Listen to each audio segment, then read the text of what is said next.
Magandang hapon, bagong Pilipinas. Narito ang Police News Express sa oras na ito. Babaeng Vietnamese ang nasagip habang 3 Chino ang naaresto ng Parañaque PNP. Ang report mula kay Patrolwoman Mary Tony Veva. Nasagip ng mga otoridad ang isang babaeng Vietnamese national na biktima sa kamay ng 3 kidnappers na Chinese national sa isang residential resort sa Barangay Tambo, Parañaque City, kamakalawang gabi lang. Nag-ugat ang operasyon matapos dumulog ang security personnel ng nasabing residential resort sa Tambo Police Substation ukol sa nagaganap na kidnapping incident sa kanilang lugar. Agad namang rumispinde ang mga kapulisan na nagresulta sa pagka-aresto ng 3 Chinese national at matagumpay na nasagip ang 23 anyos na biktima na natangayan ng milyong-milyong pisong halaga. Accordingly, right after the arrest nito sa 3, we conducted our verification and record check with this suspect. So, and we found out, kasi nangyari ito kahapon. So all throughout, after the operations conducted by our personnel led by the substation commander of Tambo, the person of Police Lieutenant Colonel Ramon Sulas. Ito katabi ko, ako po rin at the same time. Siya yung nag-lead doon sa operation. Si babae, online kilala siya as ito yung business niya. Okay? So, itong 3 suspect, which is ito yung modus operandi nila na kumontak ng possible target. How? Nag-research na muna sila. Nire-research nila yung probability nito. Then, yun yung nangyari. In-invite nila, allegedly, mayroon silang papapalitang pera. Then, nung dumating si girl, doon na nila pinorse dalhin uli yung babae doon sa kung saan siya nakatira.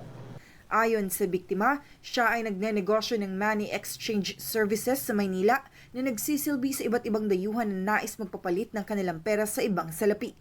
Dagdag pa niya na nakipagkita siya sa mga suspects sa Royal Pacific Residences, Barangay Tambo, Parañaque City matapos siyang kontakin sa isang social media platform kung saan magpapapalit umano ang mga suspect ng Vietnam dong sa Philippine peso. Suspect contacted her via Telegram and set appointment for her to go to that exact area and do money exchange.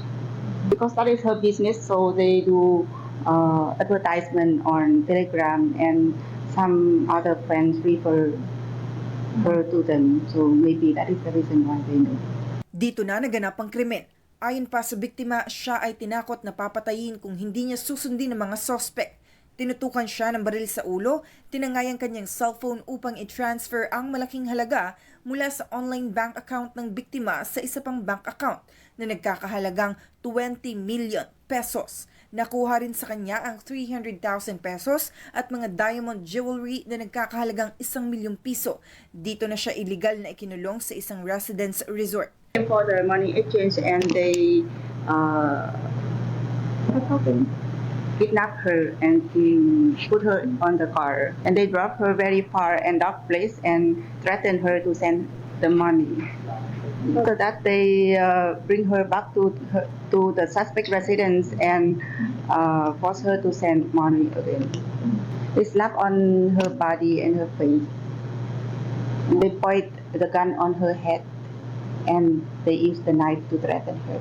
Nakumpiska sa mga suspect ang iba't ibang kalibre ng baril na kargado ng mga bala, cash na nagkakahalagang 236,000 pesos, mga gadgets, kotse. Nakuhanan din sila ng mga ipinagbabawal na droga gaya ng 55 pirasong suspected ecstasy na may standard drug price na 129,200 pesos.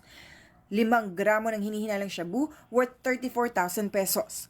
Reklamong paglabag sa robbery, grave coercion, illegal detention, a violation of RA 10591 at RA 9165 ang haharapin ng mga suspect na nakapiit ngayon sa kustudiya ng Parañaque City Police Station. Mula dito sa Parañaque City, ako ang inyong PNN correspondent, Patrolwoman Meritoni Veva, alagad ng batas, tagataguyod ng Balitang Pulis. At para sa iba pang napapanahong balitang pampulisya, laging tumutok sa Police News Network, alagad ng batas, tagataguyod ng Balitang Pulis.